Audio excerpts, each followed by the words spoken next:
मी विशिष्ट ठिकाणातच काम करतो असं परमेश्वर कधीच म्हणत नाही. मागच्या दिवसामध्ये एका बहिणीचा मला मेसेज आला आणि तिने सांगितलं की तिचा मुलगा जन्मल्यापासून त्याला नीट ऐकायला पण येत नव्हतं, त्याला बोलायला पण येत नव्हतं आणि त्याच्या सगळ्या शरीराच्या कृती मंदावलेल्या होत्या. आणि त्यांना मोठा प्रश्न पडला की आता या लेकराचं भवितव्य पुढे कसं होणार आहे. परंतु त्याने सांगितलं की त्या मुलाला आम्ही टीव्हीला कनेक्ट करून हा संदेश ऐकायला लावत होतो आणि महिना 2 महिन्यामध्ये तो मुलगा संदेश ऐकून hallelujah praise the Lord, hallelujah praise the Lord असे शब्द बोलायला लागला. आणि ते म्हटले माझा मुलगा जो कधीच बोलत नव्हता परंतु संदेशानं बोलू लागला. म्हणून मी तुम्हाला सांगतो, तुम्ही कुठं आहात, तुम्ही कोणत्या अवस्थेमध्ये आहात याच्याशी देवाला काही घेणं देणं नाही. सृष्टीच्या कानाकोपऱ्यामध्ये त्याचं सामर्थ्य तो पाठवत आहे. जगाच्या कानाकोपऱ्यामध्ये बरं का, कुठं का असे ना तुम्ही, देवासाठी कोणती गोष्ट कठीण नाही. तो आंधळ्याला नेत्र देतो, बहिऱ्याचे कान उघडतो आणि लंगडे चालवतो, असा तो देव आहे. आमच्या जीवनातलं किती पण मोठं वादळ शांत करण्याची ताकद फक्त देवामध्ये आहे.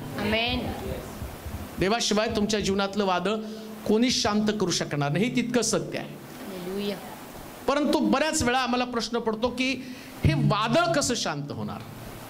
आणि विश्वासणारे लोक, देवावरती विश्वास ठेवणारे लोक यांना वादळाचा सामना करावाच लागतो. आज आम्ही तीच गोष्ट पाहणार आहोत, आमच्या जीवनातलं वादळ कसं शांत होणार. जर वादळ आहे तर येशू पण आहे. वादळ आहे तर येशू आहे. म्हणून नुसतं वादळाकडेच नाही बघायचं. बऱ्याच वेळा वादळाकडे आम्ही बघतो आणि आम्हाला असं वाटतं की आता या वादळात माझं कसं होणार आहे. गाणं तर आम्ही गातो, माझ्या नावी तर येशू असता मला नाही कशाची, पण वादळात आम्ही चिंता करत बसतो. परंतु आज आम्ही नेमकं जाणणार आहोत की या वादळाला कसं शांत केलं पाहिजे, कसं शांत होणार आमचं जीवनातलं वादळ. आणि आज जर आम्ही बघितलं तर प्रत्येक व्यक्ती याच चिंतेमध्ये आपलं जीवन जगत आहे. प्रत्येक व्यक्ती याच्या व्यवसायामध्ये वादळ आहे, शरीरामध्ये वादळ आहे, डोक्यामध्ये विचारांचं वादळ आहे, घरामध्ये वादळ आहे, कुटुंब उद्ध्वस्त होत आहे, बऱ्याच समस्या, बऱ्याच अडचणी. आणि मोठा प्रश्न त्या लोकांच्या जीवनामध्ये की हे वादळ शांत कसं होणार, काय केलं पाहिजे, एक्झॅक्टली काय केलं पाहिजे. काय नुसती प्रार्थना केल्यावर वादळ शांत होईल. मी चर्चमध्ये, आता तुम्ही एवढ्या पावसात येऊन बसलेला आहात, मग येऊन बसल्यावर वादळ शांत होणार आहे का. नेमकं काय काय केलं पाहिजे वादळामध्ये ते आम्ही पाहणार आहोत.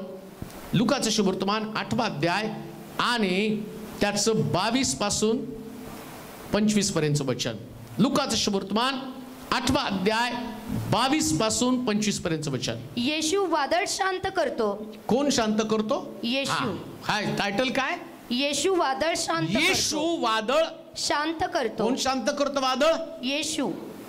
वादळ आहे तर शांत करणारा कोण आहे. येशू. म्हणजे मनावरती बिंबवा. वाचा ते वचन.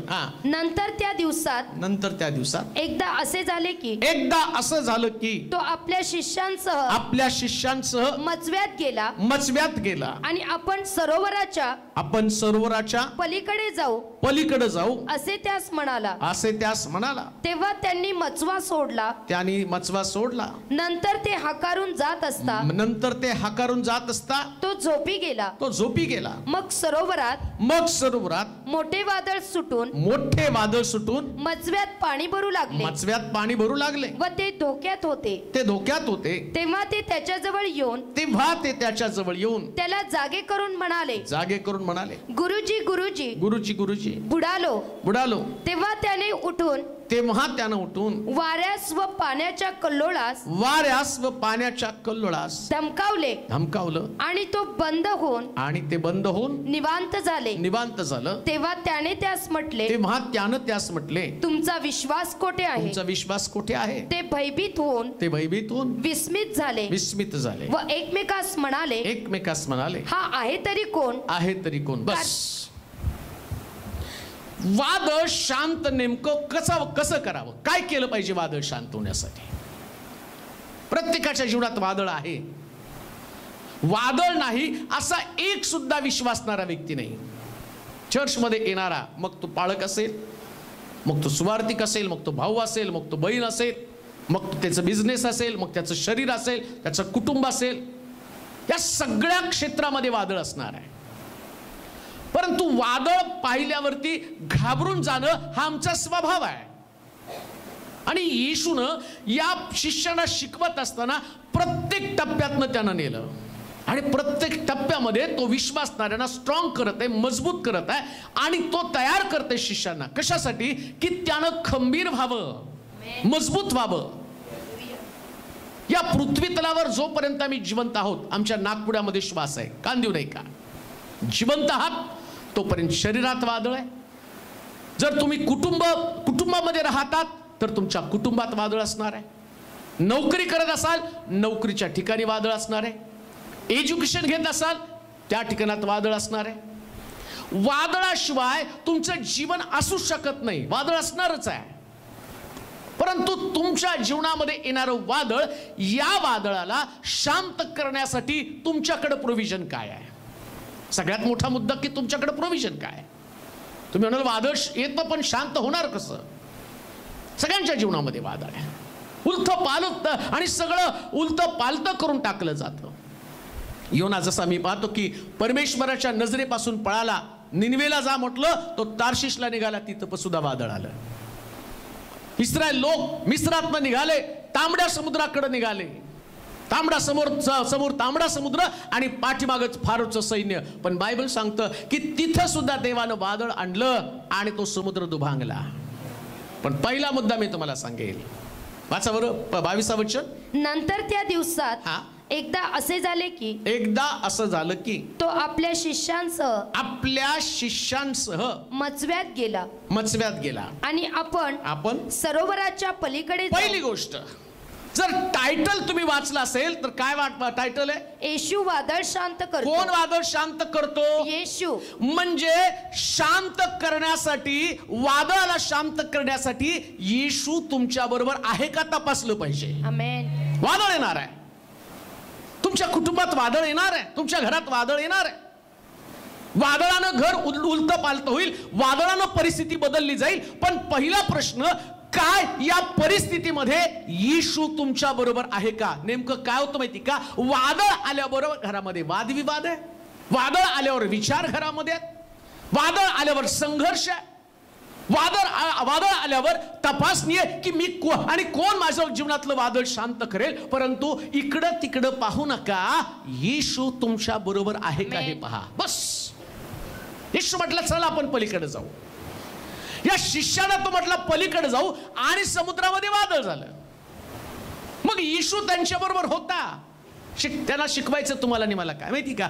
ज्या वेळेस तुम्ही जीवनामध्ये पुढे जाण्याचा प्रयत्न कराल ना, तर मला घेऊन चला. स्वतःहून जाऊ नका, एकटं जाऊ नका. ज्यावेळेस एकटं जाल तर वादळामध्ये तुम्हाला वाचवणारं कोणी नाही, पण मी असेल तर मी वादळ शांत करेल. येशूला जाऊ देऊ नका. किती पण कुटुंबात वादळ उद्या, कुटुंबात होणाऱ्या वादळानं खचून जायचं नाही. या वादळामध्ये म्हटलं पाहिजे प्रभूजी सगळं गेलं तरी चालेल. वादळामध्ये उडून जातं बरं का सगळं. घर उडतं, भांडी उडतात, पत्रे उडतात, घरातल्या वस्तू उडून जातात. पण हे गेलेल्या वस्तू आणि गेलेली परिस्थिती तिला जाऊ द्या. येशू जर असेल तर वादळ शांत करेल आणि सगळं पहिल्यासारखं तुमच्या जीवनामध्ये होईल. समस्या काय उडून गेले याचा विचार करत बसू नका. येशू आहे ना. आमेन. येशू तुमच्या बरोबर आहे ना. मग ज्या देवानं रानामध्ये इस्रायल लोकांना भारीतलं भारी दिलं, त्या मिस्रामध्ये असताना ते म्हटले की आम्हाला, आणि त्या मिस्रामध्ये आमची घरं होती. अरे त्या घरामध्ये काय होतं, वादळ आलं आणि या सगळ्यांची घरं उद्ध्वस्त करून टाकली. मिस्रातली घरं त्यांना सोडावी लागली. पण येशू त्यांच्या बरोबर होता, देव त्यांच्या बरोबर होता. म्हणून ते मिस्रातलं कांदा भेंडी खायला देवाने त्याने ठेवलं नाही. बायबल सांगतं कनानामधला दुधामधाचा प्रदेश त्यांना दाखवला. तुमच्या जीवनामध्ये ज्या वादळ येतं ना, तर येशू तुमच्या बरोबर असणं गरजेचं आहे. येशू आहे. लोकांनी तुम्हाला विचारलं सगळं काही उडून गेलं, जाऊ द्या. जे उडून जायचं ते जाऊ द्या. नवरा गेला, लेकरं गेली, नोकरी गेली, अमकं गेलं, तमकं गेलं, सगळं गेलं. एक वादळ आलं योबाच्या जीवनात, सगळं उडून गेलं. पण योब त्यानं पाहिलं की देवाला त्यानं सोडायचं नाही असं आपल्या जीवनातला निर्णय पक्का केलेला होता. काय गेलं याचा विचार करण्याच्या ऐवजी या वादळात येशू तुमच्यातनं निघून गेला का याचा विचार करा. येशू आहे का? येशू आहे का? परिस्थितीला घाबरून, परिस्थितीला शरण गेला. तुम्हाला असं वाटतं आता या वादळात येशू माझ्यावर नाही. शास्त्र सांगतं येशू ख्रिस्त वादळामध्ये झोपला. काय लिहिले वाचा बरं. तेव्हा त्यांनी मचवा सोडला. मचवा सोडला. नंतर ते हाकारून जात असता तो झोपी गेला. तो काय केला? झोपी गेला. येशू शिष्याला शिकवत आहे. तुम्ही नावेत चला, नावेत जाऊन बसला.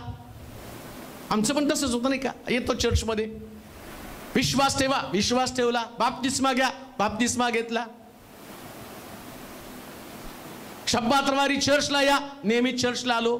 शुक्रवारी प्रार्थनेला या, शुक्रवारी. सगळं व्यवस्थित चाललेलं आहे.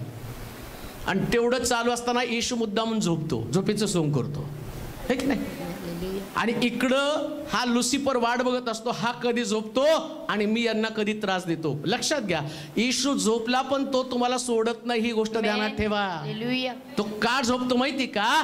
तुम्हाला त्या वादळाची ताकद आणि येशूची पण ताकद कळली पाहिजे. वादळाची ताकद तर तुम्हाला कळणार आहे. वादळ तुमच्यामध्ये भय निर्माण करतं. वादळ तुमचं मन खचून टाकतं. वादळ तुम्हाला बेचैन करून टाकतं. तुम्ही पण तुमच्या घरामध्ये आलेलं वादळ त्याच्यामुळे बेचैन होता, रडता, आक्रोश करता, तुम्ही धावाधाव करता. ही तुमची रिॲक्शन आहे.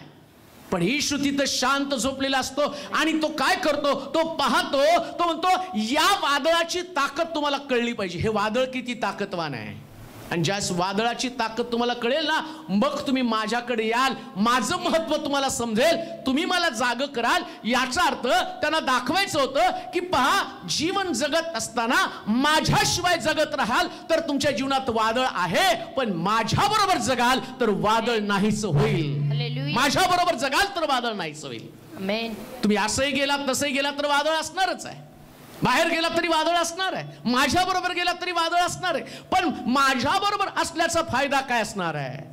जरी मी तुमच्या नावेमध्ये तुम्हाला वाटत असेल की आणि मी झोपलो किंवा मी दखल घेत नाही आणि वादळाकडे पाहत नाही, मुळात तसं होत नाही. मी तुम्हाला सांगितलं ना, आपण पलीकडे जाऊ. ज्या दिवशी तुम्ही बाप्तिस्मा घेऊन पलीकडे जाण्यासाठी निघाला त्या दिवसापासून वादळ तुमच्या जीवनामध्ये आलं, पण वादळाला शांत करणारा येशू तुमच्या बरोबर होता म्हणून तुम्ही पलीकडे आलेला आहात.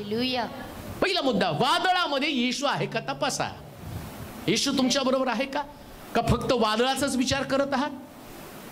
एक गोष्ट ध्यानात ठेवा, येशू असला तरी वादळ असणारच आहे. असं नाही होणार की आता येशू आहे आणि मग वादळ नाही येणार. वादळ तर येणारच आहे. काही लोक म्हणतात एवढे प्रार्थनेत आहे, मग एवढे प्रश्न तुम्हाला कसे? तुम्हाला एवढे प्रश्न, एवढं तुमच्या घरात वाद, एवढे तुम्हाला आर्थिक चणचण, एवढं शरीरामध्ये आजारपण. अहो हे वादळ आहे. पण या वादळात आम्ही प्रभूला बिलगू नये. आम्ही येशूला नाही जाऊ दिलं. आणि आम्हाला माहिती आहे ही परिस्थिती आज आहे ती उद्या नसणार आहे. येशू उठणार, वादळाला धमकावणार. शिष्य वादळ आल्याबरोबर येशूकडे गेले. तुम्ही कुणाकडे गेलेला आहात? वादळात तुमच्याकडे कोण आहे?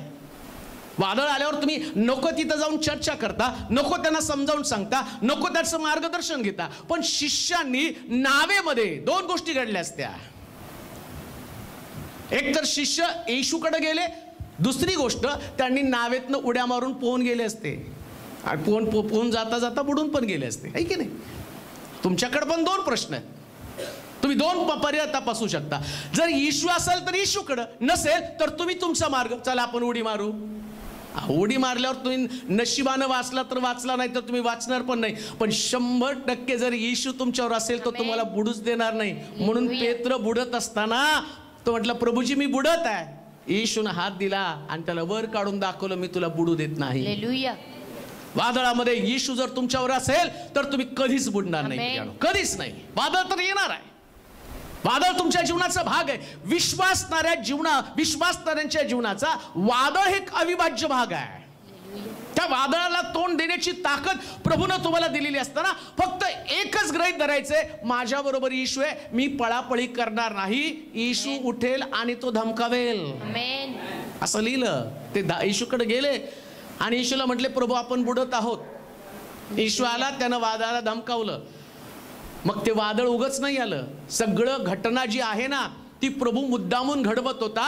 त्याला तयार करायचं असतं. जसं ते, आणि आम्ही पाहतो की स्टँडिंग लाईन, स्लीपिंग लाईन, शाळेमध्ये गेलेल्या मुलाला एकदम आई नाही शिक्षिकवत, मग काय करतात, आधी स्टँडिंग लाईन, स्लीपिंग लाईन, मग गोल काढ. आणि आम्ही कधी कधी म्हणतो काय बोरिंग आहे. अरे हे केलं तर मुळे अक्षरं येणार आहेत. हालेलुया. अक्षरं कसे, तसं येशू पण शिष्यानं शिकवतो आणि तो काय करतो, झोपतो. Sleeping line. आणि आता तो म्हणतो तुम्ही पण स्लीपिंग लाईन, तुम्हाला पण त्या ठिकाणी शिकायचंय. काय करायचं, येशू झोपला, तुम्ही पण झोपायचं होतं ना. हालेलुया. तुम्ही जागे राहिले, चर्चा करत बसले. लक्षात घ्या, झोपणं, विसावा घेणं, ज्यास येशू तुमच्या नावेमध्ये असतो ना, जीवनामध्ये असतो, त्यास तुम्हाला फक्त विसावा घेण्याचं काम करायचं आहे. आमेन. आणि तुमचा विसावा तुटावा, तुमची मानसिक शांती ढळावी, तुमचं अंतःकरण अस्वस्थ व्हावं, तुमचा विश्वास कमजोर व्हावा. लक्षात घ्या, वादळ पहिलं जर काम काय करत असेल तर तो तुमच्या विश्वासाला तोडण्याचं काम करतं. कारण बायबल सांगते, येशू म्हटलं तुमचा विश्वास कुठे आहे. वादळ येतं त्यास ते तुमचा विश्वास तोडण्याचं काम करतं.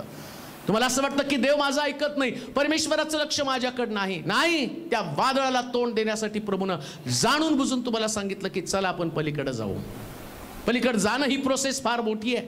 तिथं तुम्हाला लढावं लागणार आहे, संघर्ष करावा लागणार आहे.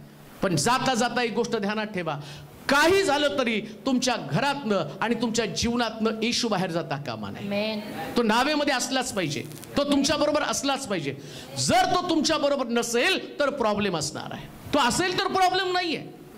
म्हणून असं म्हटलं, येशू वादळ शांत करतो. वाचा त्याचे पुढचं वचन, 22 वचन. नंतर त्या दिवसात एकदा असे झाले की तो आपल्या शिष्यांसह मजव्यात गेला आणि आपण सरोवराच्या पलीकडे जाऊ. दुसरी गोष्ट, जर तुम्हाला पलीकडे जायचं तर वादळ येणार आहे. आमेन. वादळ कधी येतं, पलीकडे जायचं. अलीकडे जायचं तर काय वादळ, काय झाडेन, काय ते आमदार तिकडे गेले म्हणले काय झाडेन काय बंगला आहे की नाही. पलीकडे गेले म्हणून काय झाडी, हां डोंगर. मी तेवढं बघत नाही, ते सारखंच आता यूट्यूबला आपले व्हिडिओ सेंड करताना ती येतेच तिथं, याच काय झाडीन काय डोंगर आणि काय अमकन काय तमकन. पलीकडे जायचं तर तुम्हाला वादळ येणार आहे. अलीकडे बसलात तर तुमच्या जीवनात वादळच नाही आहे. घरात बसलात तर कसलं वादळ, विश्वासामध्ये नाही गेलं तर कसलं वादळ आहे, कसला संघर्ष असणार आहे, पापात राहिलं तर कसलं वादळ असणार आहे. तुम्हाला जर जीवनामध्ये पुढे जायचंय, संघर्ष करावा लागणार आहे. यशस्वी जीवन जगण्यासाठी ज्यावेळेस येशूला घेऊन तुम्ही पुढे जाता तर तिथं वादळ येणारच आहे. आमेन. मिस्रामध्ये असताना इस्रायल लोकांना समस्या नव्हत्या, त्यांना फारो कुठला त्रास देत नव्हता. काय त्याचा त्रास होता, सकाळी उठायचं विटा भाजायच्या, मिसर सोडायचं म्हटल्याबरोबर मग फारो त्यांचा पाठलाग करायला लागला. आणि फारोचा पाठलाग पाहिल्याबरोबर ते घाबरले. आता त्यांचं लक्ष वचनदत्त देश, कनान, दुधामधाचा प्रदेश आणि डोंगरावरची उपासना या सगळ्याकडनं त्यांचं लक्ष विचलित झालं. मोशे आणि देवानं त्याला दाखवलं आणि 10 पिढा पाठवले, 10 चमत्कार तिथं पाहिले, तरी सुद्धा या इस्रायल लोकांचं मन अधीर झालं. का? कारण त्यांना पलीकडे जायचं नाही. चमत्कार पाहून सुद्धा पलीकडे जायचं नाही.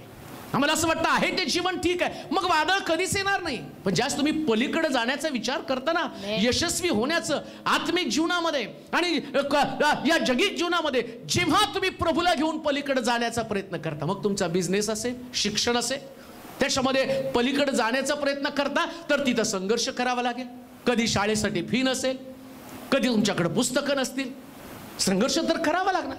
पुढे जायचं म्हणजे संघर्ष करावा लागणार आहे.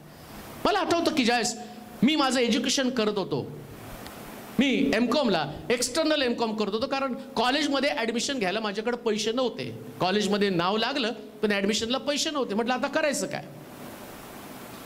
मग एक्सटर्नल ॲडमिशन घेतलं. ऍडमिशन घेतल्यावरती ट्युशन लावायला पण पैसे नाहीत. आता कॉलेजलाच पैसे नाही तर ट्युशनला पैसे कुठून देणार आहे? पुस्तकाला पण पैसे नाही, अभ्यास कसा करायचा? मग माझा एक मित्र हुशार होता आणि मग त्याने मला 500 रुपये आणून दिले आणि तो म्हटला, मनोज हे पैसे व्याजाचे पैसे मी दुसऱ्याकडून आणून तुला दिलेले आहेत. आणि त्यानं त्याच पुस्तकाचे पैसे आणून पैशाची पुस्तकं आणले आणि माझ्याकडे दिले आणि म्हणलं आता अभ्यास कर. मग मी जिथं माळी कामाला होतो 200 रुपये मला पगार होता. मग त्याच्यातले थोडे थोडे जमून त्याचे 500 रुपये दिले आणि त्याला म्हटलं व्याज किती झालं? तो म्हटलं 10% त्याच्यावरचे 50 रुपये. पण ज्यास मी त्याला व्याजासहित पैसे द्यायला गेलो तो म्हटलं मला माहिती आहे तू पुस्तकं आणणार नाही म्हणून माझेच पैसे मी तुला दिले होते, फक्त माझे पैसे दे, व्याज देऊ नको. म्हणजे ज्यावेळेस तुम्हाला पुढे जायचं तर संघर्ष करावा लागणार आहे. हालेलुया. पुढे जायचं. मला जर असं वाटलं 12वी झाली तर बस झालं, मी घरात बसतो, मग मला त्या गोष्टीचं आणि कुठल्याच प्रकारचं मला लढाई करावी लागली नसते. जर पुढे जायचं तर वादळ येणारच आहे. येशू शिष्यानं म्हटलं चला आपण पुढे जाऊ, चला आपण पलीकडे जाऊ. पलीकडे जाणं ही तुमची गरज आहे. संघर्ष त्याच्यासाठी करावा लागणार आहे. रोजच्या जीवनामध्ये लढावं लागणार आहे. संघर्षाशिवाय तुम्ही पुढे जाऊ शकत नाही. मग ते आत्मिक जीवन असेल, कौटुंबिक जीवन असेल, एज्युकेशन असेल किंवा तुमचा बिझनेस असेल, तुमचा व्यापार असेल, तुमचं कुटुंब असेल, या सगळ्याला तुम्हाला पुढे घेऊन जायचं आहे. आणि येशू तुमच्या बरोबर आहे. येशू नेहमी तुम्हाला पलीकडे जाण्याविषयी बोलतो, तिथंच नाही बसायला सांगा. म्हणून तशी त्या पेत्रला म्हटलं आपली नाव जरा खोल पाण्यामध्ये घेऊन जा. तो म्हटलं प्रभूजी खूप प्रयत्न केला, अजून काही मासे गळायला लागले नाहीत. संघर्ष करावा लागणार आहे. एक दिवस तुम्हाला प्रभू त्या संघर्षाला यश देईल. मग एवढे प्रयत्न केल्यावर तो म्हणतो शेवटचा प्रयत्न आता येशू सांगतो म्हणून माझी नाव मी आतमध्ये घेऊन जातो. आता मी आतमध्ये जातो, पलीकडे जातो. आणि बायबल सांगतो तो पलीकडे गेला, आतमध्ये गेला. ज्यास अगोदर आम्ही पाहतो की त्यानं आपलं जाळं धुवायला सुरुवात केलेली होती, दुरुस्त करत बसलेला होता. पण येशूनं सांगितल्याबरोबर जाळं धुणं म्हणजे पॅचअप करणं. त्यानं म्हटलं आता प्रयत्न सोडून देणार आहे. एक गोष्ट ध्यानात ठेवा, जर पुढे जायचंय तर प्रयत्न कधी सोडू नका. जर येशू तुमच्या बरोबर आहे तर 100% तो तुम्हाला पलीकडे नेणार आहे. आणि पलीकडे जाणाऱ्या लोकांच्या जीवनात वादळ आहे. परत तुम्हाला सांगतो, अलीकडे थांबणाऱ्या लोकांना वादळ नाहीच आहे. काय त्यांना काय वादळ दिसणार? घरात बसले ते वादळ येऊ द्या, काही पण येऊ द्या, घरात आहे ना, बस झालं. बाहेर गेल्यावर तुम्हाला त्याची तीव्रता, झाडं पडायला लागलेले आहेत, नावा तिकडे तिकडून पळायला लागलेले आहेत, ते तुम्हाला बाहेर गेल्यावर दिसणार आहे. झाडं उमटून पडलेली तुम्हाला दिसणार आहे. वादळाचं सामर्थ्य तुम्हाला जाणवणार आहे. ज्यास तुम्ही पुढे जाताना तुमच्या जीवनात वादळ येतं. योसेफ आला, त्यानं सांगितलं 11 पेंढ्या तुझ्या पेंडीला नमन करतील म्हणून त्याच्या भावाने त्याला विकलं. जर त्यानं म्हटलंच नसतं या 11 भावंडांना, त्या भावंडांनी एकमेकाला नाही विकलं, मग कोणाला विकलं? योसेफाला. का तर त्याला पुढे जायचंय. मग त्यानं काही आपलं स्वप्न, आपला दृष्टांत गुंडाळून नाही ठेवला. चला एवढं तक करत बसण्यापेक्षा हे माझे भाऊ माझा द्वेष करतात, आई वडील मला आणि टाकून झुकून बोलतात, मग मी काय करतो, मी आता माझं स्वप्न गुंडाळून ठेवतो, मी पुढे जात नाही. अहो पुढे जायचं तर वादळ येणार आहे, पण एक दिवशी हे वादळ शांत करून जसा योसेफ उच्च पदावरती गेला, पुढे गेला, तसं प्रभू तुम्हाला पुढे नेणार. म्हणजे नेणार का? कारण शास्त्र सांगतं येशू असेल तर वादळ शांत करणार. पुढे जाण्याचा प्रयत्न करा, एका जागी थांबू नका. पुढे जाणं, संघर्षासाठी तयार व्हा. म्हणून आम्ही पाहिलं तो म्हटला पुढे जा, पलीकडे जा. आणि पलीकडे जात असताना ऐका, अजून एक गोष्ट तुम्हाला सांगतो. वाचा बरं ते वचन, म्हणजे तुम्हाला त्यातलं समजेल. नंतर त्या दिवसात एकदा असे झाले की, तो शब्द महत्वाचा आहे पुढे, तो आपल्या शिष्यांसह मजव्यात गेला आणि आपण सरोवराच्या पलीकडे जाऊ असे त्यास म्हणाला. म्हणजे त्यानं अभिवचन दिलं, येशूनं अभिवचन दिलं. जर प्रभू तुम्हाला अभिवचन देत आहे पुढे जाणार आहात तर अभिवचन घेऊन पुढे जा. आमेन. अभिवचन घेऊन पुढे जा. हालेलुया. देव तुमच्याशी बोला तुला पुढे जायचंय, मग तुम्हाला नाही बसायचं. मग आता वादळाची चिंता करू नका. आमेन. तो म्हटला ना पुढे जायचं तर मग पुढे जा, बिंदास जा. हालेलुया. मग किती तुमच्या जीवनात प्रसंग कठीण येतील, मग किती तुम्हाला त्रास भोगावा लागेल, मग किती उंचवट येतील, कधी वर जाल कधी खाली जाल, पण तो म्हटला ना पलीकडे जाऊ, पलीकडे जाणारच आहे. आमेन. एकटं जाऊ नका, अभिवचन घेऊन पुढे जा. येशूचं वचन, येशूनं दिलेलं अभिवचन, चला आपण पलीकडे जाऊ. काय शब्द वापरला त्यानं? चला आपण सरोवराच्या पलीकडे जाऊ. काय शब्द आहे? चला आपण सरोवराच्या. कोण? आपण. म्हणजे येशू तुम्हाला एकट्याला पाठवतो का? नाही. त्याला माहिती एकट्याला पाठवलं की घाबरगुंडी उडेल यांची. थोडंसं वादळ आलं तर घाबरून जातील. अगदी जुन्या करारात त्यानं पाहिलं, पाठीमागं फारोचं सैन्य, समोर तांबडा समुद्र. एवढे चमत्कार पाहिल्यावर त्या मोशेला म्हणतात, का मिस्रामध्ये कबरा नव्हत्या का? इथं आम्हाला समोर तांबडा समुद्र आणि पाठीमागं फारो. लक्षात घ्या, जीवन मरणापर्यंत जगायचं नाही. मरण आणि जीवन याच्यामध्ये संघर्ष आहे आणि या संघर्षामध्ये प्रभूचं अभिवचन आहे काय? चला आपण पलीकडे जाऊ. आमेन. हे कितपर्यंत नाही जगायचं? मरेपर्यंत. जीवन आणि मरण याच्यामध्ये जे प्रभूचं अभिवचन आहे काय? अभिवचन आपण पलीकडे जाऊ. आमेन. लक्षात घ्या, प्रभू तुम्हाला पलीकडे नेतो, मग तुम्हाला पुढे पलीकडे जाण्यासाठी त्याची किंमत चुकवावी लागणार आहे.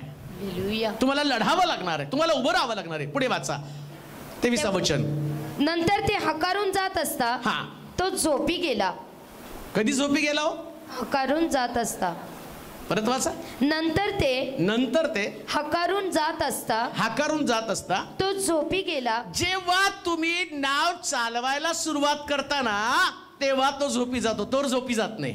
हालेलुया. दुसऱ्या भाषेमध्ये एकदा गाडी चालवायला आली ना, मग बाप मागं बसत नाही. गाडी शिकवताना बघतो आम्ही, पाठीमागं बसलेला असतो. मग तो सांगतो असा पॅन्डल मार, मग असा हँडल धर, असा ब्रेक मार.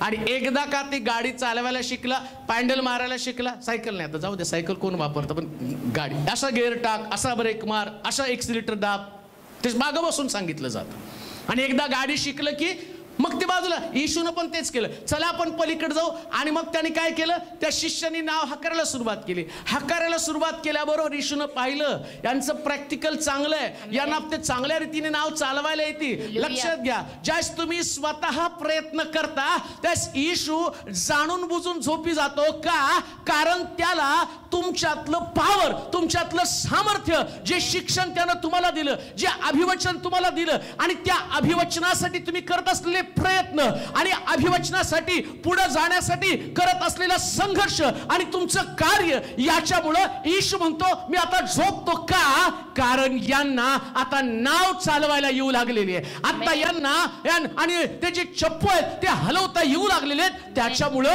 आता माझं काम नाही. एक गोष्ट ध्यानात ठेवा, येशू फक्त तुम्हाला मदतीच्या वेळेस धावून येतो, इतर वेळी तुम्हाला चालवावं लागेल चप्पू. हालेलुया. तुम्ही जर म्हटलं आमचा चप्पू तूच चालव, बऱ्याच वेळा आम्ही म्हणतो नाही का, देवा आमची मदत कर, आता परीक्षा जवळ आली. वर्षभर तर टीव्ही बघण्यात आणि टाइमपास करण्यात खर्च केलं आणि लास्ट मोमेंटला ते चप्पू येशूच्या हातामध्ये देतो. नाही पुढे जाणार तुम्ही. तुम्हाला वर्षभर संघर्ष करावा लागणार आहे. आमेन.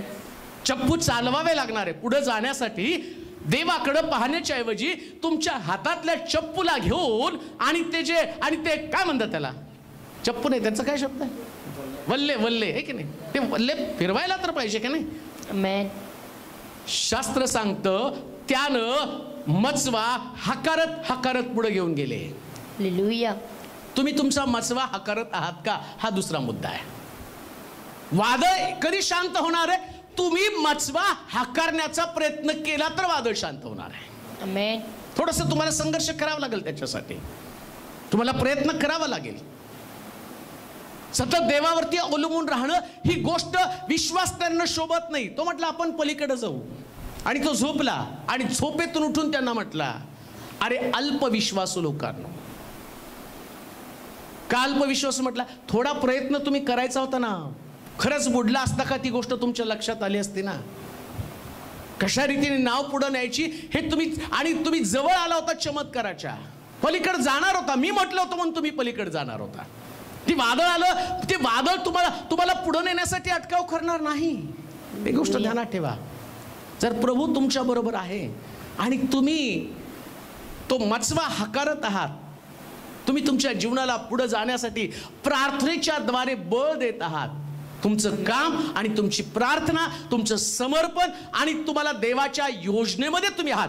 दुसऱ्या भाषेमध्ये अभिवचन देवाचं होतं पलीकडे जाऊ, म्हणजे तुम्ही देवाच्या योजनेच्या चौकटीमध्ये आहात आणि तुम्ही तो असणारा ते जे तारू आहे आणि ते तारूला तुम्ही हकारत आहात, नाव हकारत आहात पुढं. मग नाव पुढे हकारत असताना प्रभूला वाटत होतं, येशूला वाटत होतं, हे सक्सेस यांना यांच्या ताकदीच्या बळावरती जो विश्वास मी त्यांच्यामध्ये पेरला, हा विश्वास त्यांना विजय देतो हे मला त्यांना दाखवायचं. तो म्हणून त्याने झोपेचं सोंग केलं.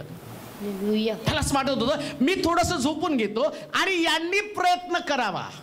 आमेन. प्रयत्न केल्यावर यांना कॉन्फिडन्स येईल आणि कॉन्फिडन्स आल्यावरती मग त्यांना कळेल येशूनं आम्हाला शिकवलं. आणि आता प्रॅक्टिकल डेमो देत असताना हे कशा पद्धतीनं तो म्हटलं ना माझ्यावर विश्वास ठेवणारा माझ्यापेक्षा मोठे चमत्कार करतील. आता येशूला त्यांना दाखवायचं होतं एक चमत्कार तर तुम्ही करा. 3.5 वर्षाच्या सेवेमध्ये 12 शिष्यांपैकी एकानं सुद्धा एकही चमत्कार केला नाही. प्रभू जसा त्याचा अंतिम समय आला त्यास त्याला वाटत होतं जाण्याच्या अगोदर कोणीतरी एकानं उठावं, वादळाला धमकावं, लंगड्याला चालवावं, आंधळ्यांना दृष्टी द्यावी, मेलेले जिवंत करावेत. परंतु या 12 एकाला सुद्धा ते जमलं नाही. आणि म्हणून येशू त्या नाव हकारत असताना झोपी गेला. उद्देश काय होता की यांनी नाव हकारत हकारत स्वतःच्या प्रयत्नानं पलीकडे जावं. जर यांना मदत लागली तर मी करण्यासाठी समर्थ आहे. आमेन. तो झोपी गेला. बायबल तर सांगते इस्रायलच्या रक्षकाला झोप लागत नाही, डुलकी पण घेत नाही. मग का झोपी गेला तो? त्याला असं वाटलं की तुम्ही ती नाव हाकरत पुढे न्यावी. तुमचं जीवन पण तुम्हाला हाकरत पुढे न्यायचं, थांबायचं नाही बरं का. हालेलुया. बरेच लोक नाव ते सोडून देतात किंवा फाशी घेऊन मरून जातात. आता नाही पुढे जात आहेत, आता आम्ही मरून जातो. काय इतिहास करणारे मरून? कोणी सुद्धा तुम्हाला विचारणार नाही जगामध्ये. फक्त कबरेमध्ये लोक फुलं टाकून निघून जातील. पण ज्यास नाव हाकरत पुढे जाल ना त्यास लोक तुमच्या कर्तृत्वाला सॅल्यूट करतील. आणि सगळ्यात महत्वाची गोष्ट येशू तुमच्या कामाची दखल घेईल. हालेलुया. प्रभूला निष्क्रिय लोक बिलकुल आवडत नाहीत. आमेन. निष्क्रिय लोक आवडत नाहीत. तुम्ही असं म्हणता की प्रभू मी काही करत नाही, प्रार्थना आणि पाळक करेल, मी काही करत नाही, विश्वास पण पाळकच ठेवेल, मी काही करत नाही आणि पाळकच घरी येईल आणि तो आमच्यासाठी प्रार्थना करेल. तुमचा चप्पू तुम्ही हाकारतच नाही तर प्रभू तुम्हाला कशाला पुढे घेऊन जाईल? तुम्हाला हाकारत न्यायची मेहनत तर घ्यावी लागेल ना. शुक्रवारी चर्चला तरी यावं लागेल, रविवारी चर्चला तरी यावं लागेल, विश्वास तर ठेवावा लागेल. हालेलुया. विश्वास न ठेवता तुम्ही कशा पद्धतीने? म्हणून त्यानं म्हटलं अरे तुम्हाला म्हटलं ना आपण पलीकडे जाऊ. मग तुमचं काम फक्त हाकारण्याचं काम आहे. आमेन. त्या वादळाकडे तुम्हाला कुणी बघायला सांगितलेलं आहे? हालेलुया. असं लिहिलंय की पेत्र पण येशूला म्हटलं पाण्यावर चालताना प्रभू तुम्ही आहात तर मला बोलवा. येशूने त्याला म्हटलं ये. चालायला लागला. वादळ आलं, तो वादळाकडे बघितलं आणि डुबला. सेम घटना त्यांच्या वर्तुणुकीत थोडा सुद्धा फरक झाला नाही. तिथं पण डुबायला लागले, इथं पण पेत्र. आता पेत्र दुसऱ्यांदा म्हटला तुमच्या नावेत मी नको आणि मी येशू चालला ना तसंच मी पण चालणार आहे. आणि मग त्यानं सगळ्यांपेक्षा वेगळं बनायला गेला आणि येशू पाण्यावर चालायला गेला. पेत्र म्हटला प्रभू तुम्ही आहात मला बोलवा. आणि बोलवल्यावर ये म्हटल्यावर तो चालायला लागला, त्यांना बघायला लागला. बघितलं ना, असं चालावं लागतं. तुम्हाला जमत नाही असं बघ ना माझ्याकडं. आणि तेवढ्यात तो देव आहे. पलीकडे जायचं तर वादळ येणारच आहे. किती पण डेअरिंग केली, मग तो पेत्र असो आणखीन 12 शिष्य असो, इकडं हात चालायला लागल्याबरोबर वादळ आलं. वादळ आल्याबरोबर यानं येशूकडे बघण्याच्या ऐवजी कुठं बघितलं? वादळाकडं. डुबले. चालणं तुमचं काम आहे. वादळ येणार आहे, वादळाकडे नका बघू. कसं शांत होणार आहे वादळ? तुम्ही चप्पू चालवत राहा, तुम्ही तारू हाकारत राहा, तुमचे नाव पुढे सरकत राहा. एक दिवशी सगळं शांत होऊन जातं. किती बोलणारे लोक आहेत ना, बोलून बोलून त्यांची तोंड दुखतात. आणि जे आज तुम्हाला बोलतात उद्या तुमचं कौतुक करायला पुढे येतात. आणि टाळ्या वाजवतात तुमच्यासाठी. पण तुम्ही जर म्हटलं नाही मी आता पुढे जातच नाही, मी कंटाळले आता संपून जातो, काय राहणार आहे तुम्ही? कशा पद्धतीने तुमचं जीवन तुम्ही जगणार आहात? शास्त्र सांगतं त्यानं आपलं तारू हाकारत नाव हाकारत पुढे गेले. तुमची पण नाव तुम्ही पुढे घेऊन जा. पुढे जावा. पुढे वाचूया. नंतर ते 23 वचन. नंतर ते हाकारून जात असता तो झोपी गेला. मग सरोवरात मोठे वादळ सुटून मचव्यात पाणी भरू लागले व ते धोक्यात होते. वादळ शांत कसं होणार आहे? ज्या वेळेस तुमचं जीवन धोक्यात असणार तेव्हा वादळ शांत होणार आहे. हालेलुया. येते का लक्षात? आम्ही म्हणतो धोका नको, मोका पाहिजे नाही का, संधी पाहिजे. तेव्हा पुढे जाण्याची संधी पाहिजे. तो पुढे जाण्याची संधी म्हणजे धोका. हालेलुया. जीवनात जर पुढे जायचं ना, तो म्हटलं तो म्हटलं आपण पलीकडे जाऊ, आणि पलीकडे जाऊ म्हटल्याबरोबर विश्वासणारे येशूचे शिष्य, या शिष्यांना वादळाला तोंड द्यावं लागलं.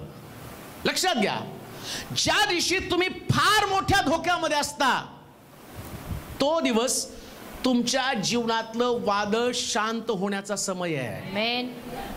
असं लिहिलंय तिथं. ज्यावेळेस सुरुवातीला एकदम मोठं वादळ येत नाही बरं का, थोडं थोडं थोडं थोडं थोडं मग मोठं मोठं होतं.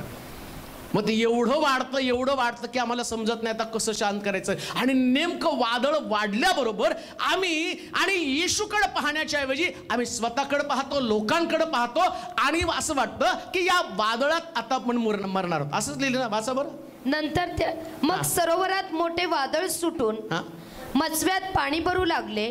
पाणी भरायला लागलं व ते धोक्यात होते. तेव्हा ते त्याच्याजवळ येऊन त्याला जागे करून म्हणाले. काय म्हणाले हो? गुरुजी गुरुजी, बुडालो. काय हो?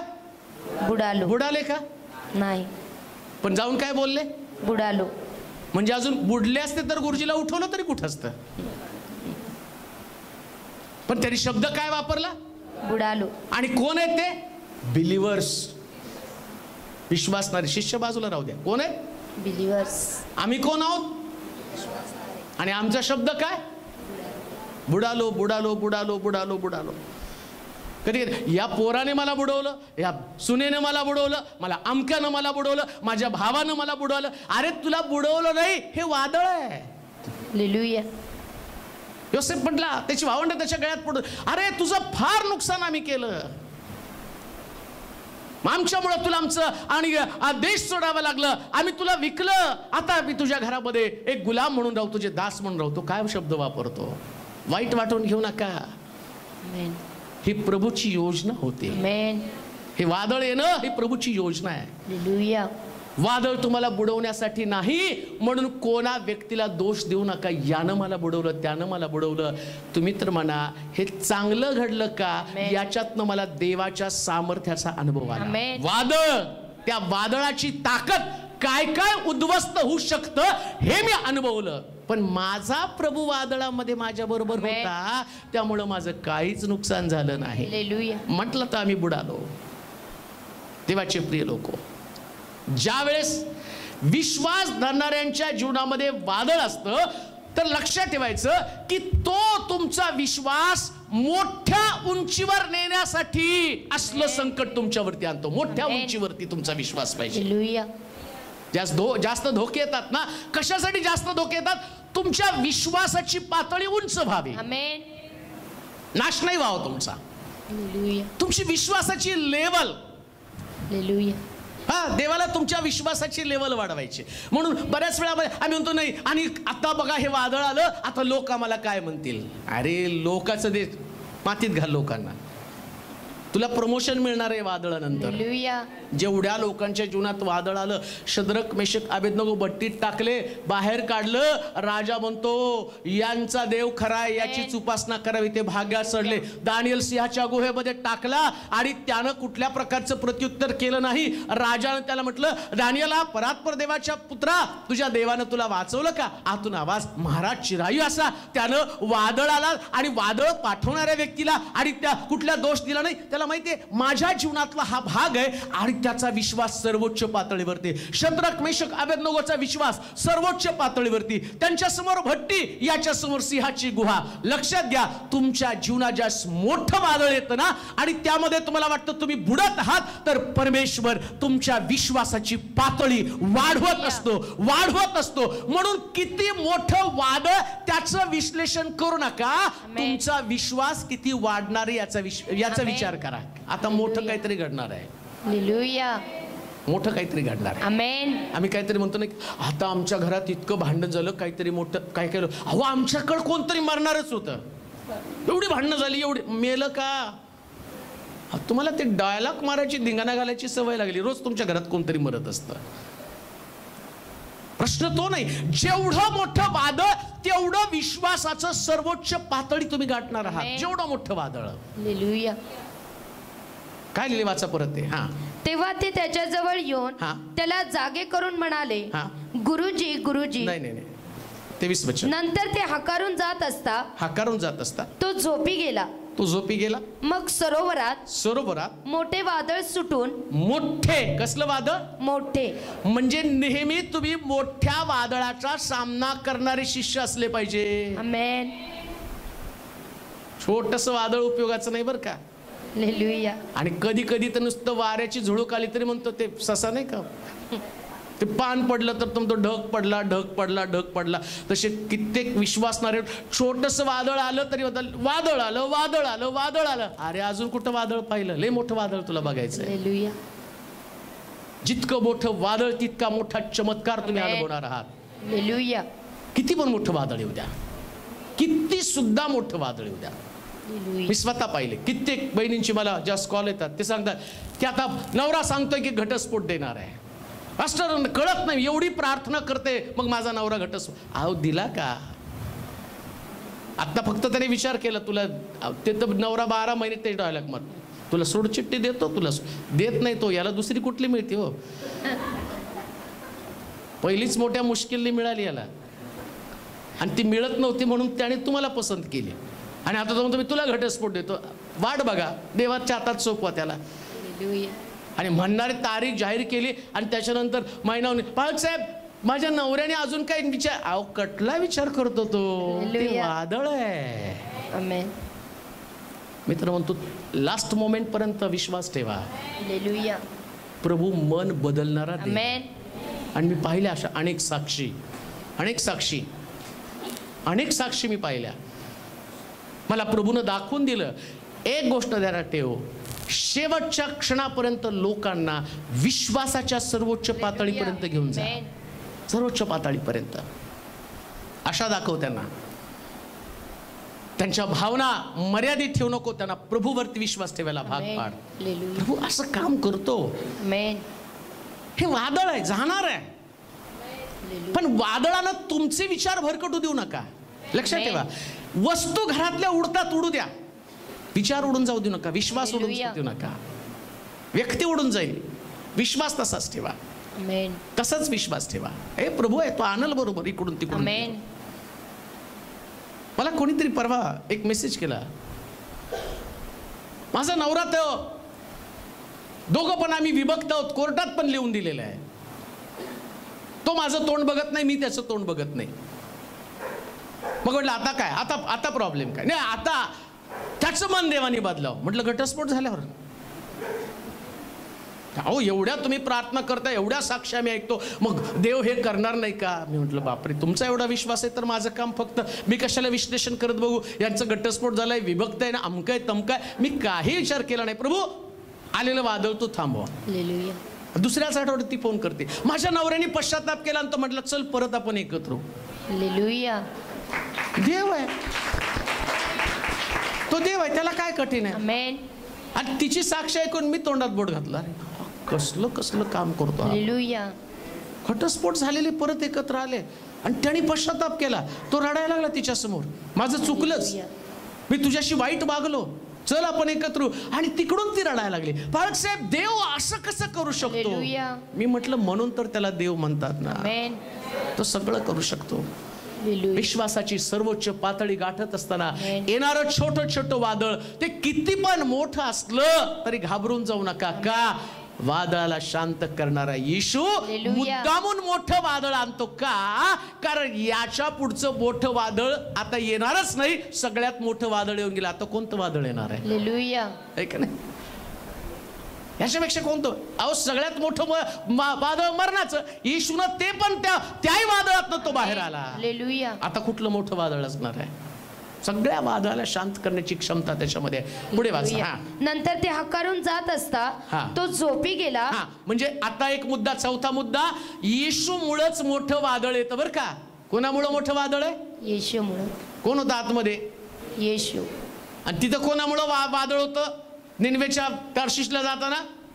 म्हणजे कोणामुळं तर एकामुळं वादळ येतं. आता इथं कोणामुळं वादळ आलं? येशू होता म्हणून वादळ आलं. सैतान येशूला वादळातनं तुम्हाला बाहेर टाकण्यासाठी सांगतो. माहिती, वादळ आल्यावर कोणाला तरी बाहेर टाकतात. तिथं योनाला बाहेर टाकलं, त्यांना वाटलं शिष्य आता याला बाहेर टाकतील, पण शिष्याने बाहेर नाही टाकलं. त्यांनी काय केले? येशूकडे गेले. लक्षात घ्या, येशूमुळे वादळ येणार आहे. हालेलुया. फक्त तुमच्यात येशू आहे म्हणून वादळ आलेलं आहे. आमेन. येशू नसतं तर वादळ आलंच नसतं. म्हणून येशूमुळे वादळ येणार. त्यानंतर 24 वचन, पाचवा मुद्दा. तेव्हा ते त्याच्या जवळ येऊन. हा, आता 5वा मुद्दा, कसं वादळ शांत होणार आहे. 5वा मुद्दा, वादळात येशूच्या जवळ जा. आमेन. येशूच्या जवळ जा बरं का. आमेन. वादळ आलं म्हणून आता येशू पासून लांब नाही जायचं. हालेलुया. आम्ही कधी कधी म्हणतो नाही, या येशूमुळे वादळ आलं, आता येशूच नको. मी सांगितलं कुणामुळे वादळ आलं. येशू. मग आम्ही काय म्हणतो आता, ना रहेगा बाज ना बजेगी. मग येशूच नको.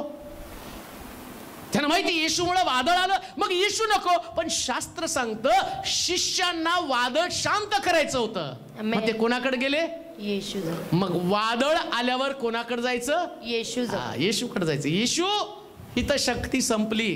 हालेलुया. आमच्यातली ताकद, आमच्यातला पैसा, आमचे डॉक्टर संपले, आमच्या लेकरांना समजून सांगणं संपलं, वकिलांनी पण हात टेकलेले. आता आमच्या समोर काही नाही प्रभू. एकदम सरेंडर करायचं येशूला. हालेलुया. ते येशूच्या जवळ गेले. जेवढं वादळ येईल तेवढं येशूच्या जवळ जा. आमेन. गुडघ्यावरती या, प्रार्थना करा, आमेन. प्रभूजवळ राखून राहा.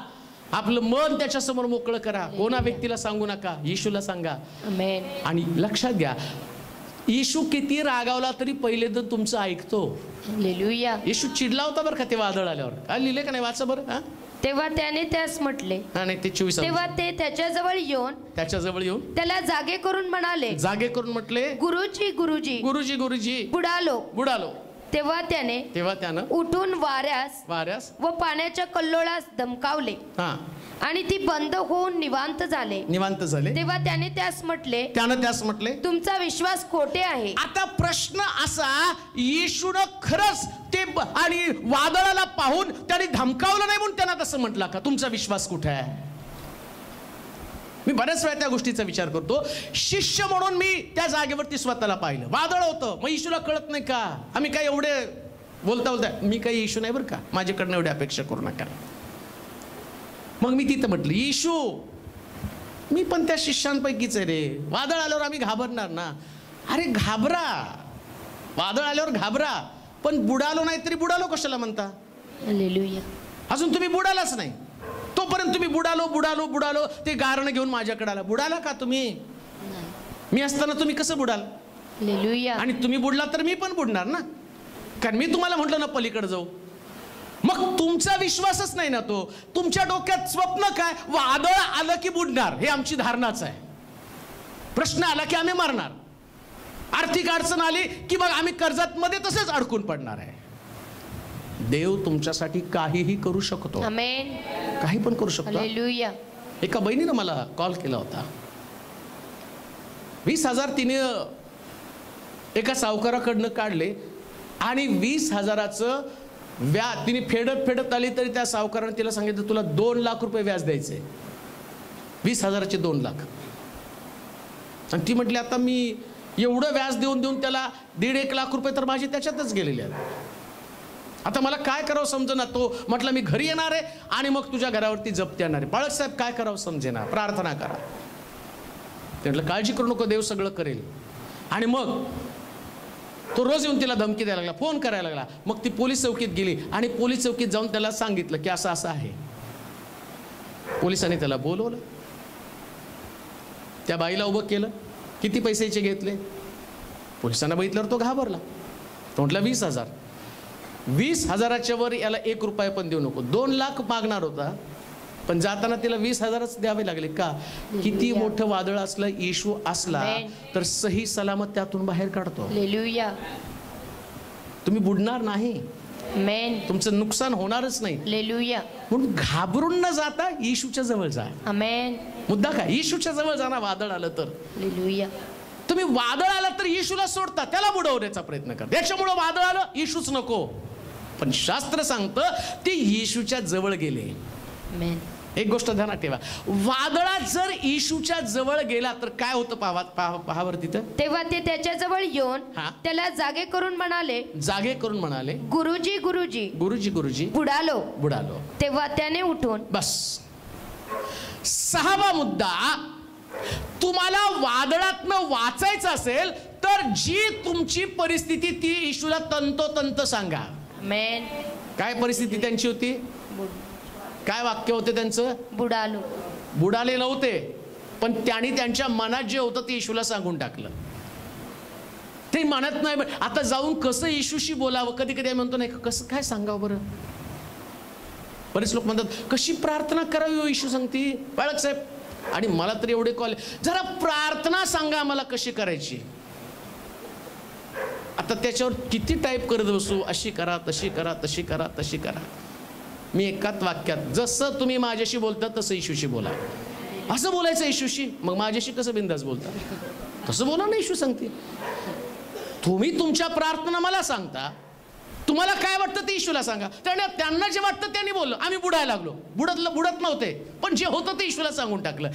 ज्या भावना आहेत ते येशू समोर मोकळ्या करा. रागवाल तुम्हाला थोड्या वेळ तुम्हाला दोष देईल, पण तो तुम्हाला टाकून देणार नाही. तो असं नाही म्हणणार यांनी जास्तीचं सांगितलं मीठ. आम्ही म्हणतो ना अहो सगळं खोटं निघलं, मीठ मिरची लावून यांनी सांगितलं. कधी कधी सांगताना सांगतात ना मीठ मिरची लावून असं झालं तसं झालं तसं झालं तसं झालं. आणि मग काही नाही हो, मी जाऊन आलो, काही पण नव्हतं. येशूला यांनी मीठ मिरची लावून सांगितलं आपण बुडालो, आम्ही बुडालो. कुठं बुडाल दाखवा. कोण पडलं? पेत्र कुठं पडलं दाखवा. योहान कुठं पडलं दाखवा. सगळे तर नावेमध्ये आहेत. कोण बुडालं? कोण नाही बुडालं. पण जास्तीची मीठ मिरची लावून सांगितली ना. थोडक्यामध्ये ज्या तुमच्या भावना आहेत तशाच येशूकडे पोचवा. वादळातून बाहेर पडायचं ना.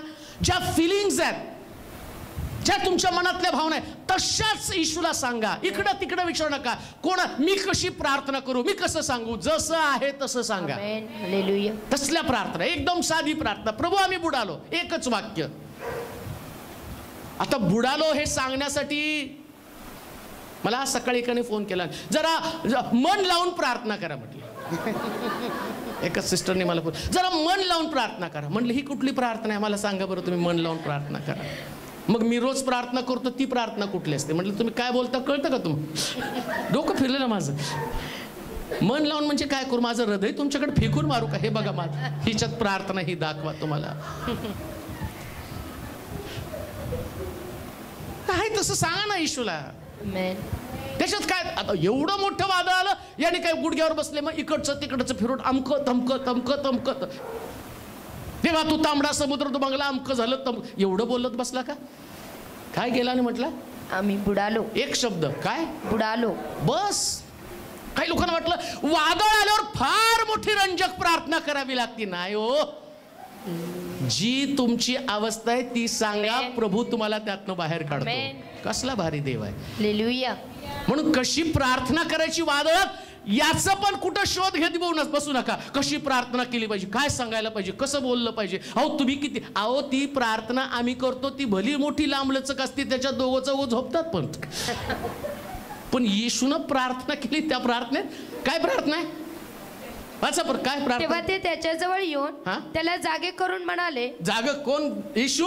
गुरुजी. जाग करून म्हटले गुरुजी बुडालो. बस एक वाक्यात त्यांनी त्यांचा प्रॉब्लेम. किती वाक्यामध्ये? एक वाक्य. किती वाक्यात? एक वाक्य. फार मोठी तुम्हाला त्यावेळेस करायची गरज नाही. ज्यास तुम्ही बुडताना एक वाक्य सांगा, प्रभू मी बुडलो. भीती वाटली, प्रभू मला नापास व्हायचं होत असल्यासारखं वाटतं, एवढं बोला. तेव्हा मग तू योनाला अमकं केलं, नोहाचं तसं केलं, याचं तसं केलं नाही. एक वाक्यात, प्रभू मला नापास व्हायची, आजचा पेपर थोडासा अवघड वाटतो, एवढंच बोला. तिथं कुणाकडे जाऊ नका. आता कोण चांगली प्रार्थना करू शकेल, कोण चांगली प्रार्थना करू शकेल? जसं त्या सिस्टरनी सकाळी मला म्हणलं, जरा व्यवस्थित प्रार्थना करा. तुम्ही शिकवा म्हटलं आता मला कशी करायची प्रार्थना, मलाच काय समजेना. एक वाक्यात तिने काय शिष्याने प्रार्थना केली. पुढे वाचा. गुरुजी बुडालो. आता येशूनं काय केलं? तेव्हा त्यानं उठून वाऱ्यास व पाण्याच्या कल्लोळास दमकावले. कुणाला? वाऱ्यास व म्हणजे ज्या दिशेनं वारा आला ती दिशा पाण्याच्या कल्लोळास. आणि काय? पाण्याच्या कल्लोळा. एक शब्द तुम्ही बोलला ना, प्रभू आम्ही बुडत आहोत, प्रभू माझ्या घरामध्ये भांडण आहे,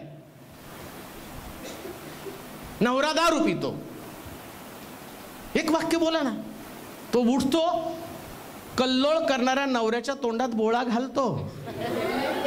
अकॉर्डिंग टू बायबल.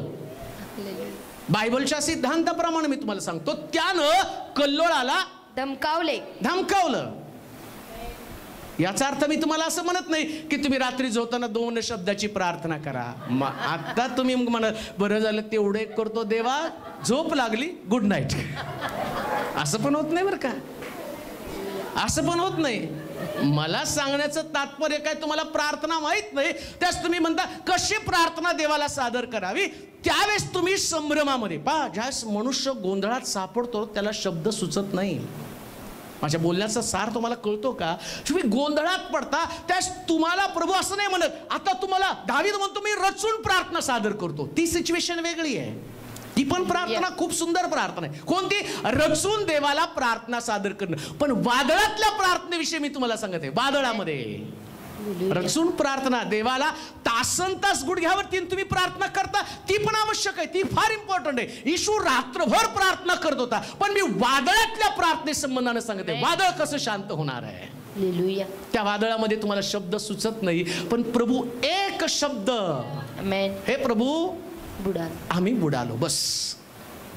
तुम्हाला आता तुमचं डोकं गोंधळून गेले. तुम्हाला असं वाटतं मी आता त्या दिवसासारखी प्रार्थना नाही करू शकत. वादळ आल्यावर तुम्ही कित्येक वेळा जास्त वेळ प्रार्थना करू शकत नाही. माझं होतं, तुमचं नाही माहिती, तुम्ही जास्त धार्मिक असाल. माझं होतं कधी कधी, खूप डोक्यात गोंधळ असला ना, बसल्यावर मग अर्ध्या तास मग तिथं पुढं मला असं वाटतं की आता नाही, पुढं प्रार्थना येत नाही. मग त्यास मी सगळ्या प्रार्थनेचा समारोप करताना म्हणतो, प्रभूजी सगळी परिस्थिती तुला माहिती आहे. अनेक लोकांनी माझ्यासमोर प्रार्थना पाठवलेल्या आहेत आणि याची उत्तरं तुला आज द्यावी लागेल. ज्यास मी व्हॉट्सअप उघडेल त्यास माझ्यासमोर साक्ष असू दे. मग ती प्रार्थना करतो, मोबाईलकडे येतो आणि तेवढ्यात मोबाईलमध्ये अनेक लोकांची उत्तरं आलेली असतात का? वादळात एक शब्द पुरेसा आहे. एक शब्द पुरेसा आहे की तो शब्द जीवनातलं वादळ शांत करतो. म्हणून बायबल सांगतं. शेवटचा मुद्दा, 7वा मुद्दा, 25वं वचन. तेव्हा त्याने त्यास म्हटले, तुमचा विश्वास कोठे आहे. वादळ शांत करायचं तर काय आवश्यक आहे? विश्वास. आता वादळामध्ये प्रभू पहिला प्रश्न तुम्हाला करतो, तुमचा विश्वास कोठे आहे. जर तुमच्यामध्ये विश्वासच नाही, वादळ कसं शांत होणार आहे? मग येशू आला आणि त्यानं वादळाला धमकावलं आणि शिष्यांना पण म्हणतो तुम्ही विश्वासानं वादळाला धमकवायचंय. तुम्हाला दुसरं काही करायचं नाही. वादळाला म्हणायचं शांत हो, बस. एकच प्रार्थना त्याला, शांत हो, शांत हो. आणि तुम्ही ती शांतता अनुभवाल. हालेलुया. प्रभूची इच्छा आहे वादळ शांत होण्यासाठी तुम्हाला तुमच्या विश्वासाची व्याप्ती वाढावी लागणार. आपले डोळे आपण बंद करू, आपल्या जागेवरती उभं राहूया. प्रभू आज आमच्याशी बोललेला आहे, वादळ कसं शांत करावं. आम्ही देखील मोठ्या वादळामध्ये सापडलेले लोक असू. आम्हाला असं वाटत असेल यातनं बाहेर पडण्यासाठी मार्ग नाही. पण पुन्हा एकदा तो विश्वास मजबूत करूया. ज्यांना प्रार्थनेची गरज आहे ते पुढे येतील. नवीन लोक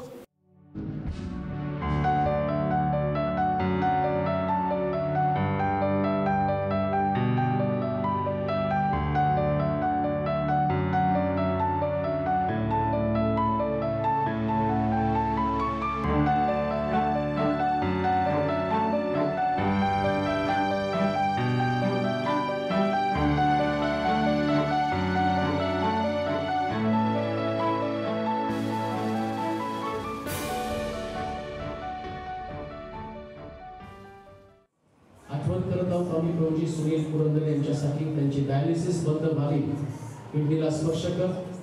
भाग्यश्री यांच्यासाठी मागत आहोत, गर्भाशयाच्या पिशवीतली गाठ नष्ट होऊ दे. जेनिफर साळी त्यांची डिलिव्हरी नॉर्मल होऊ दे. मुलजे यांच्यासाठी प्रार्थना करत आहोत, आयसीयू मध्ये ऍडमिट आहे, परंतु तू त्यांना शब्द पाठवून त्यातून बाहेर काढ, त्यांचे आर्थिक प्रश्न सुटू दे. आकाशची बदली सोलापूरमध्ये व्हावी यासाठी त्यालाही तू मदत कर. प्रभूजी किलोमन गोवेडेकर यांच्यासाठी मागत आहोत. 12 वर्षापासून बेडवरती पडून एक पॅरालिसिस आहे, पण तुझा एक शब्द त्यांना बरं करणार. जुई यांच्यासाठी मागत आहोत, तिलाही बोलता येण्यासाठी शक्ती ताकद आहे. प्रभूजी दीक्षित यांच्यासाठी मागत आहोत, त्यांचं बीपी नॉर्मल होऊ दे, जखम लवकर बरी होऊ. त्याचप्रमाणे आयसीयू मधून त्यांना लवकरात लवकर बाहेर पडते. सुहासिनी कुबेरकर यांच्यासाठी मागत आहोत, जो काही फ्रोझन शोल्डरचा त्रास आहे यातून त्यांना बाहेर काढा. म्हणून जाधव त्यांच्या मेंदूमध्ये पाणी आहे, परंतु देवा तुझा शब्द पाठवून त्यांना आरोग्य दे. अनुजा, प्रीती, शुभांगी, अपूर्वा यांची विवाहाची समस्या सुटू दे. प्रवीण मारुस यांच्यासाठी मागत आहोत, त्यांच्या पत्नीला आरोग्य दे, हॉस्पिटलमधून त्यांना बाहेर काढ. पुष्पा सेकर त्यांच्यासाठी मागत आहोत, त्यांच्या हाताला जखम झालेली ती जखम पूर्णपणे बरी होऊन जाते. मागणारी सिस्टरला तुझ्या अति सोबत आहे, त्यांना एक चक्कर आलेली, त्यांना चांगलं आरोग्य दे. इमानुएल कोट्टी हॉस्पिटलमध्ये त्यांना स्ट्रोक आला, प्रभू त्यांना शुद्धीवृत्ती आला. बंगारे, रेश्मा जाधव त्यांची पत्नीची व्यसनात सुटका होईल आणि त्यांच्या सुनेला जॉब मिळते. कुणासाठी मागत आहोत, त्याला जेलमधून लवकरात सुटका मिळते. आशा काळे त्यांना आणि त्यांच्या जावयाला चांगल्या जॉबमध्ये. शुभांगीला मानसिक विकारात सुटका दे. स्वराज भालेराव झटके येत आहेत, त्याची मेंदूची वाढ व्हावी आणि त्याला बोलता चालता यावं. या सगळ्या समस्या सोड प्रभूजी. जे लोक अजून कुठल्या प्रश्नात असतील त्या सगळ्या प्रश्नातून त्यांना बाहेर काढा. येशूच्या नावात प्रार्थना करून